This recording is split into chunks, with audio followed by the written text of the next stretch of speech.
Q1 was easy with a single lap as always, though the lap could have been better in lap time, possibly with accidental practice components, engine components. It probably hampered my time of a 143 when last year I know I could have got a 141. And why is that relevant?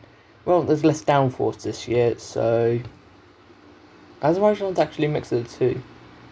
So yeah, it should be equal.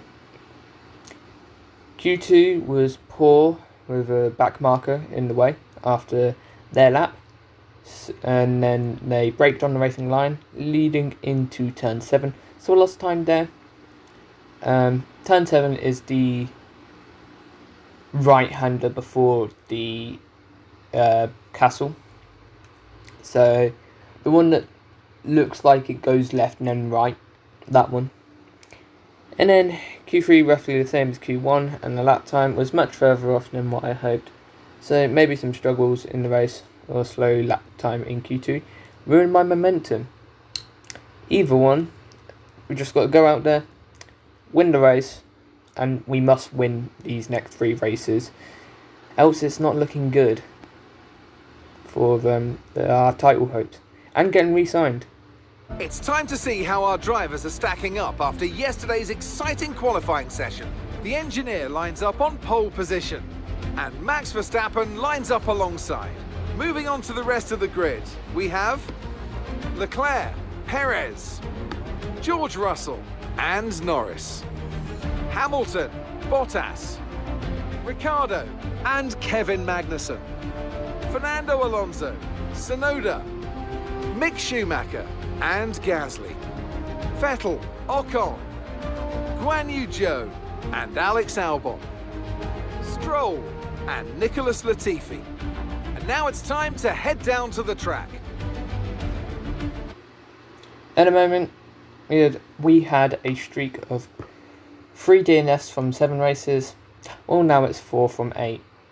Formation lap, the tyres were a bit cold and I could not heat them properly. Apparently there's a better diff setting to heat the rears, so I'll have to look into that. But the grid slot was perfect and I got another purple. The race was okay till lap 8 and 10, when I thought too much and spun either side of the castle section and had to reverse out backwards. Hit 2 walls later on and got front wing damage. Pace didn't drop off too much and I stayed out till lap 41 when I thought I could make up the time from pitting. Bit of fuel management meant I had to lift off a lot. But somehow I spun in the same place as lap 10. And like I said, needed to finish these next 3 races, but the record's not looking good. Yeah, 4 DNFs from 8 races. That's not looking good at all. And when I mean either side of the castle section, I spun out of 7 and out of 8, no, out of 11 I think it's called. Either way, the left-hander, but yeah, really disappointing race this one.